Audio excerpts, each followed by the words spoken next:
Olá, turma, boa noite. Na aula passada, pedi para vocês estudarem sobre isolamento social, né? E pedi para vocês fizessem um resumo desse isolamento social de acordo ao cenário que estamos vivendo do Covid-19, certo? Passei um resumo também sobre esse tema e espero que tenha ficado claro. Caso não, estou disponível para também estar tirando essas dúvidas sobre isolamento social. A aula de hoje, vai falar sobre a política de saúde mental no Brasil, ou seja, é a nossa aula introdutória da saúde mental. A política de saúde mental no Brasil é um desenvolvimento que esteve estrategicamente associado à criação do Sistema Único de Saúde, que é o SUS. Com essa descentralização da administração da saúde no país, ocorreu mobilizações dos profissionais de saúde e as mudanças sociais, culturais na sociedade brasileira. Então, essa política de saúde mental, ela foi apoiada por uma lei, a lei dela é de 10.216/2, que busca consolidar o modelo de atenção à saúde mental, que está aberta a uma base comunitária, ou seja, permitindo essa circulação de pessoas que têm transtornos mentais em serviços, em comunidades, em cidades e que oferecem cuidados com base nos recursos da comunidade ofertada, certo? E aí eu digo assim para vocês, o que é saúde mental? Saúde mental nada mais é como um equilíbrio emocional. É o nosso equilíbrio emocional entre o patrimônio interno e as exigências, vividas no meio externo do nosso dia a dia. É a capacidade que vai lidar de como você administrar sua própria vida. E o que é ter uma vida saudável mentalmente? É você estar bem consigo mesmo e com os outros, é você se alimentar bem, é você acordar bem, é você praticar atividade física, é você estar bem com a sua família. Isso tudo vai lhe deixar saudavelmente, estável. E a Organização Mundial de Saúde, ela define automaticamente saúde mental como isso, como uma estratégia de aceitar as exigências da vida. É você saber lidar com o desagradável, saber lidar com as alegrias, com as tristezas, saber ter a coragem, ter o medo, saber lidar com amor, amor e ódio, serenidade e raiva. Na verdade, a saúde mental é você reconhecer seus limites e buscar ajuda quando necessário, certo?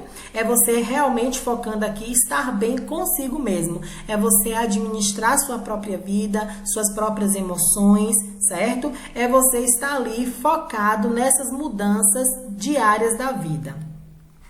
E para a enfermagem, nada mais é a saúde mental, é como um controle das manifestações clínicas. Eu vou observar ali a questão dos sinais e sintomas daquele indivíduo, eu vou resgatar aquele indivíduo, trazer aquele indivíduo para a sociedade, fazer com o princípio do SUS, a reabilitação desse indivíduo, reabilitar, trazer esse indivíduo de uma forma mais humanizada, qualificada, certo? Porque a saúde mental nada mais é o seu complemento do bem-estar físico, mental e social, certo? Que vai estar ali. Ou seja, tudo isso merante a ausência da doença. O indivíduo também não tendo essa questão da doença. E qualquer carga de estresse de uma pessoa pode se desenvolver crises e atitudes de loucuras, chegando ao transtorno mental, adoecimento mental ou transtornos psíquicos. O que ele está querendo dizer é a sobrecarga de trabalho, a sobrecarga de preocupações financeiras, a sobrecarga também automaticamente do amor, do ódio, dentro da vida dessa pessoa, automaticamente vai causar um adoecimento mental, pode causar uma crise, um início de uma depressão. E essa pessoa automaticamente sem saúde mental, essa pessoa não tem saúde, ou seja, essa pessoa não tem vida, não tem uma saúde mental comprometida, consequentemente não vai ter saúde. E ter saúde mental é o quê? Como a gente já falou diversas vezes, estar bem consigo mesmo e com os outros, né? Aceitar as exigências da vida, saber lidar com as circunstâncias que a vida lhe traz, né? Saber lidar com as emoções, com as tristezas, com as perdas, né? Que é a questão dos lutos, né? Saber lidar com a tristeza, como eu já falei, a alegria, saber lidar com o amor, com o ódio, né? Reconhecer seus limites e buscar ajudas quando necessário. Então, saber reconhecer que você está errado, que você errou, não sabe e perguntar, ser humilde, é você reconhecer, é você ter uma saúde mental boa, certo? Além disso, tudo eu trouxe um lembrete, né? Todas as pessoas podem apresentar sinais de sofrimento psíquico em alguma fase da vida. Então, deixando claro isso. Então, qualquer pessoa pode apresentar esse sofrimento psíquico em alguma fase de sua vida que está. Como hoje a gente está em uma fase de um isolamento e todos nós preocupados com essa situação, né? Que é algo incerto se quando vai voltar, né? O que vai causando a ansiedade, vai causando a depressão se a gente não tiver esse controle, né? Vai causando diversas situações, né? Dentro da nossa saúde mental que pode comprometer até mesmo o funcionamento de algumas das nossas atividades que, na verdade, esse Covid acabou trazendo mudanças diárias na nossa vida, né? Tanto na nossa vida quanto também na nossa rotina. E o histórico, né? Eu trago esse histórico aqui, a antiguidade clássica, né? O conceito da doença mental. Antigamente, eles viam, né, a questão como eu posso dizer, das pessoas que tinham transtornos mentais como endemoniado. Então, aquelas pessoas que apresentavam algum tipo de transtorno mental nas ruas, né, era chamado de louco, né, de pessoas malucas. Então, tinha tipo como fosse castigo de Deus, tá com o diabo no corpo. Então, antigamente tinha chamado essas pessoas desse jeito. E o tratamento era o espancamento, né? Era a privação de alimentos, tortura.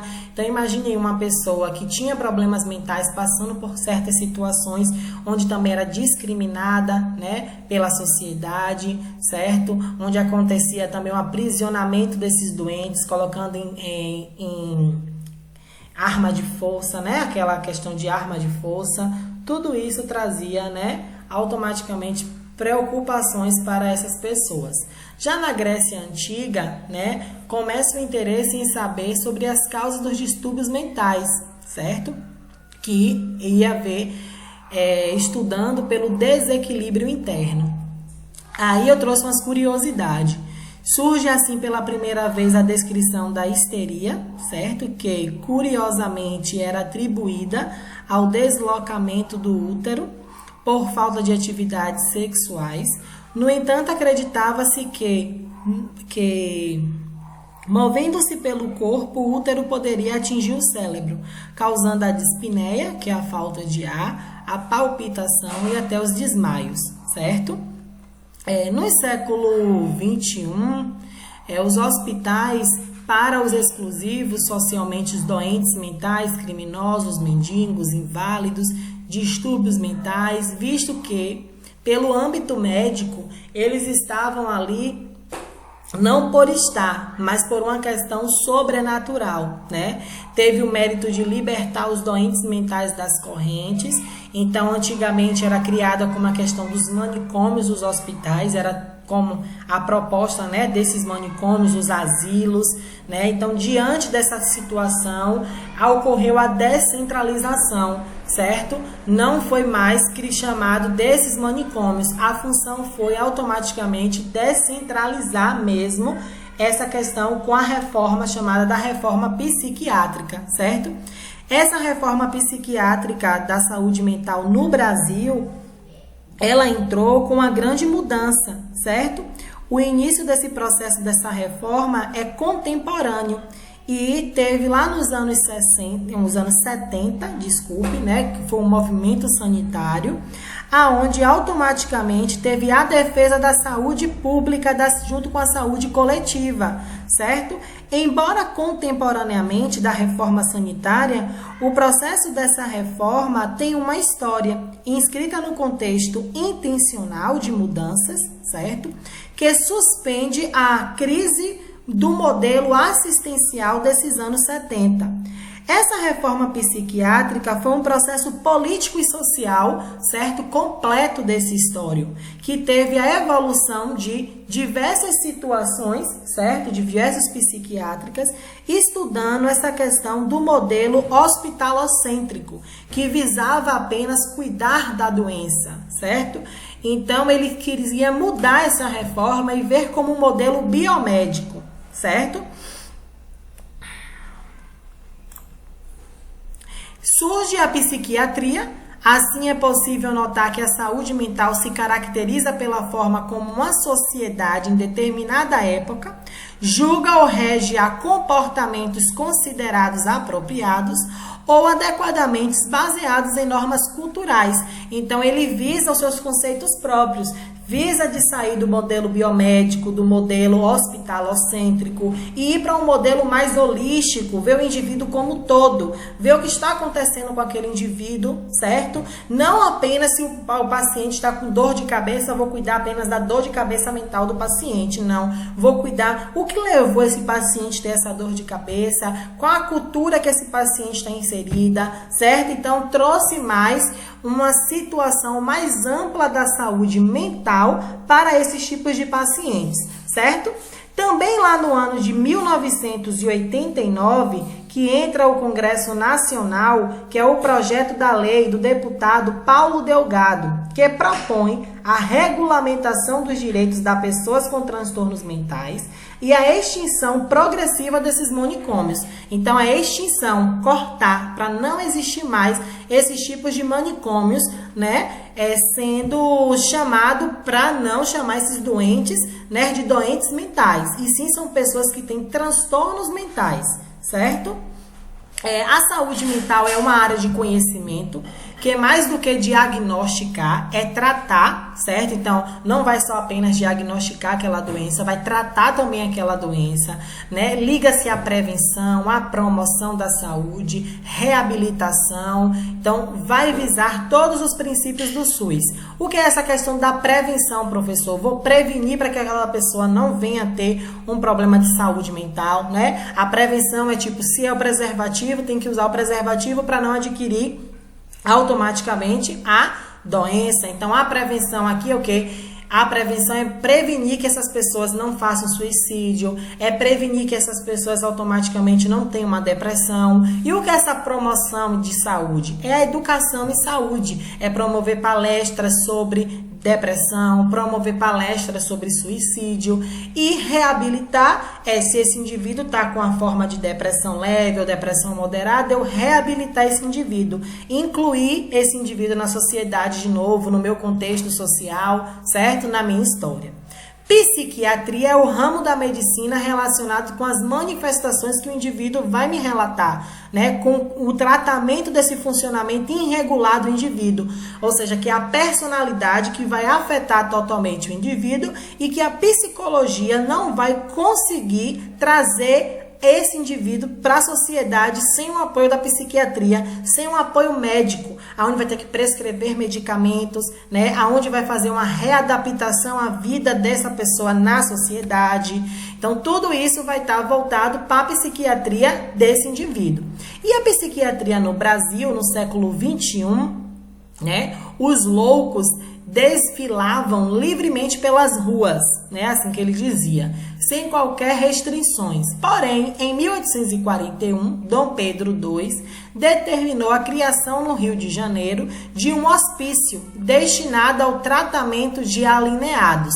Então, ele achava que esses pacientes não deveriam correr pela rua e automaticamente caracterizou, né, uma problemática, caracterizou esses doentes como loucos, né, como loucura, e deu esse marco a essa questão da psiquiatria no Brasil, né? Trazendo esse paciente lá na década de 60, ocorre a reformulação da assistência psiquiátrica na Bahia, que é a questão, como eu disse lá anteriormente a vocês, né? Com a reforma psiquiátrica. Este movimento recebeu esta denominação por apresentar e desencadear mudanças que vão muito além da assistência à saúde mental, né? Que foi junto com a 8ª Conferência de Saúde, né? No ano de 1986, certo? Que foi o histórico que começa, na verdade, a implementar a rede extra-hospitalar, certo? Com essa reforma.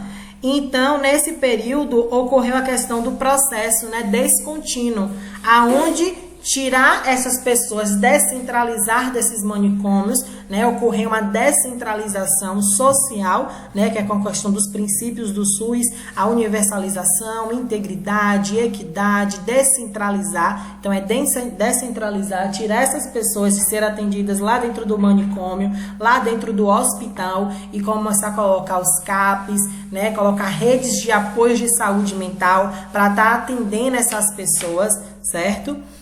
E propõe a extinção, como também já falei lá, instituições, fechar todas as instituições, né, desses manicômios e ser substituídas por esses atendimentos, como eu falei já diante desse vídeo, né, que é o Centro de Atenção Psicossocial, aos CAPs, aos lares terapêuticos, né, com essa situação da reforma psiquiátrica.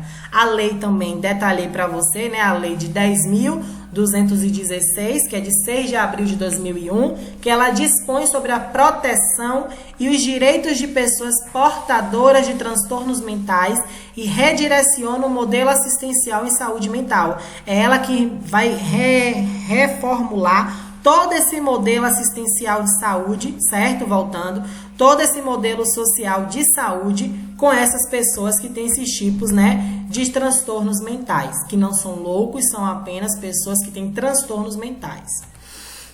As diretrizes da política de saúde, ocorre a desinstitucionalização, que é desinstitucionalizar, né, essa questão dessa descentralização, reorientar totalmente esse modelo assistencial, porque as pessoas falam, quando vinha doentes vão jogar para o manicômio. Não, vai ter algumas redes de apoios psiquiátricas, como os CAPs, né, como algumas redes lares hospitalares, para estar dando apoio a essas pessoas, certo?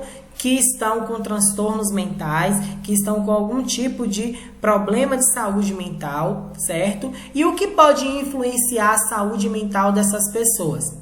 Os fatores socioculturais, que são os fatores social, né, do meio cultural, amigos, famílias, né, o meio que essa pessoa é inserida.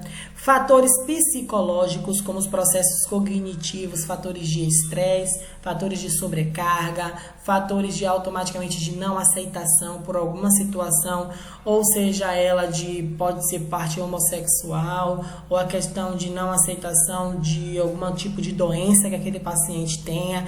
Então, pode ter um fator psicológico como esse. Fator biológico, que é a questão da genética, do metabolismo, né? A questão da nascência daquele indivíduo, né? A influência nesse organismo, nesses fatores externos.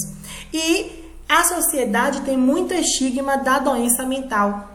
O que é esse estigma da doença mental? É a não aceitação dessas pessoas com transtornos mentais, é a discriminação dessas pessoas, certo? Automaticamente é a imagem tradicional, é um doente mental, não quero no meu trabalho, não quero na minha equipe, não quero no meu local de trabalho, certo? Então, automaticamente essas pessoas tem muito preconceito em relação a isso e a gente precisa mudar, porque a gente deve aceitar o outro da forma que ele é, deve abraçar o outro como ele deve ser, certo? Então não devemos discriminar essa pessoa. Lógico que também, estava assim, louco, vai pegar faca, vai pegar isso. Não, a gente tem que ter um embasamento, uma concepção que aquele paciente tem, né? Saber lidar com aquele paciente de uma forma mais detalhada, é estar de olho na saúde mental daquele paciente, certo?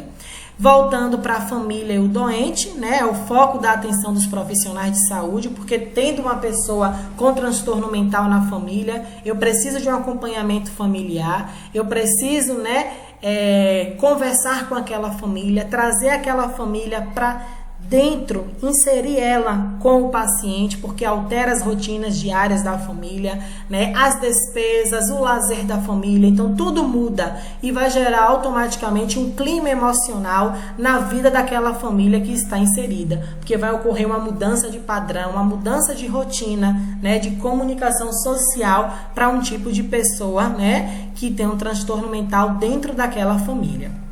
Os profissionais de saúde, certo?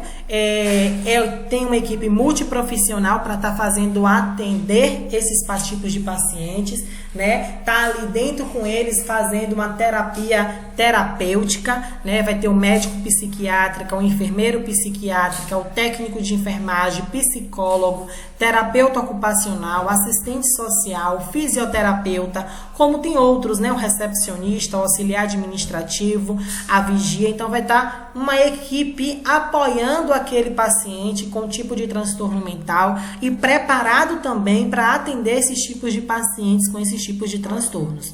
O objetivo dessa equipe é atender de forma harmoniosa e integrada, então atender com a equidade, atender, né, aquela pessoa como deve ser atendida, de uma forma humanizada, respeitando também suas especificidades de cada indivíduo, né, dentro da atual profissão, tendo como premissa que todos são responsáveis pela melhora e o bem-estar do paciente, que todos ali têm que fazer um pouquinho para melhorar o estado do bem-estar do paciente que está ali inserido, certo?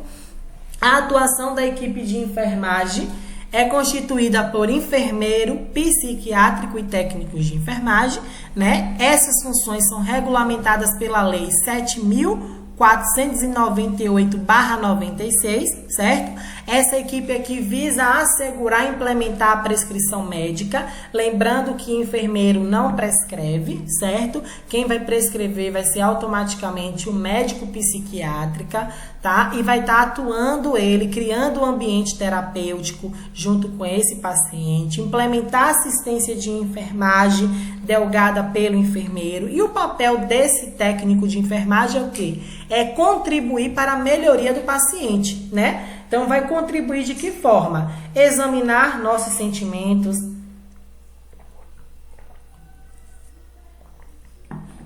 modificar ideias preconcebidas, né, em relação à doença, acreditar em um bom nível de conhecimento científico, com bom senso, comunicação eficiente, né, perguntar, tudo bem, como é que você tá? Então, se o paciente está longe, trazer esse paciente para a realidade, perguntar que dia é hoje. Então, tentar trazer esse paciente de uma forma mais integrada, mais assistenciada, certo?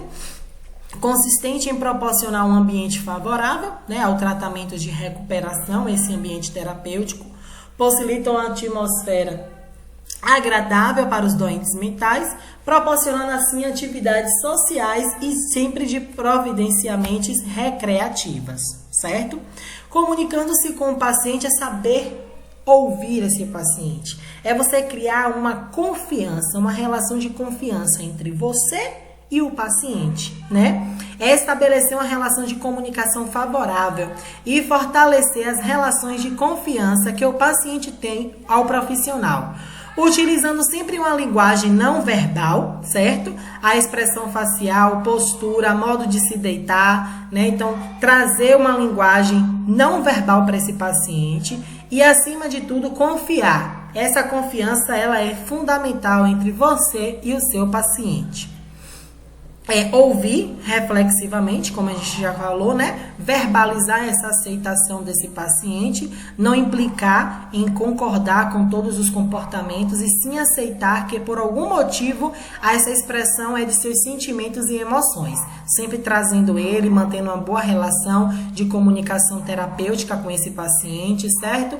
Dizer não com honestidade, sinceridade e coerência de conduta, sempre trazendo o não e o porquê ele não deve fazer, certo? Fazer algumas perguntas com interrogações diretas, por que e como, deixar sempre claro por que você não quer isso, né? Como é que você fez dessa forma? Então, sempre tá fazendo esse diálogo seu profissional com o seu paciente.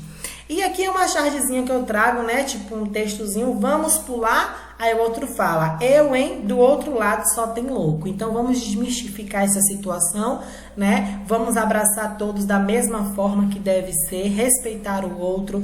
Às vezes é algum problema situacional, mental que aquele paciente está tendo. Então não devemos, né, chamar o outro de louco, sendo que tem um transtorno mental, certo? Transtorno mental é doença, é uma saúde mental, certo? Comprometida e pode ser por diversos fatores incluídos, né, nessa questão dessa inerência. Aqui tá nossas referências, vocês devem também buscar essas referências aqui automaticamente, tá? Tem na internet, tem um disponível link aqui que eu acessei, certo? Com acesso no dia 21/4/2019, porque esse slide eu já utilizei para uma turma que foi do ano de 2019, certo? Então vocês podem estar acessando, que vai estar automaticamente disponível para vocês. Consta essa atividade aqui, esse exercício de fixação, onde vocês devem responder essas atividades aqui da página esses exercícios do 1 ao 8, certo? Deixar respondido no caderno, mas quem puder pode estar respondendo em forma de Word, certo? E tá enviando para o meu e-mail, tá bom? Para eu estar analisando. E todas essas atividades têm pontuação, tá bom? Vou estar também juntamente encaminhando agora para vocês o modelo dessa aula, junto com uma apostila para você dar uma estudada e com um vídeo aula complementar dessa minha aula que eu dei aqui, certo? Espero que vocês tenham gostado, espero que vocês estudem e se esforcem cada vez mais, tá bom? Abraços!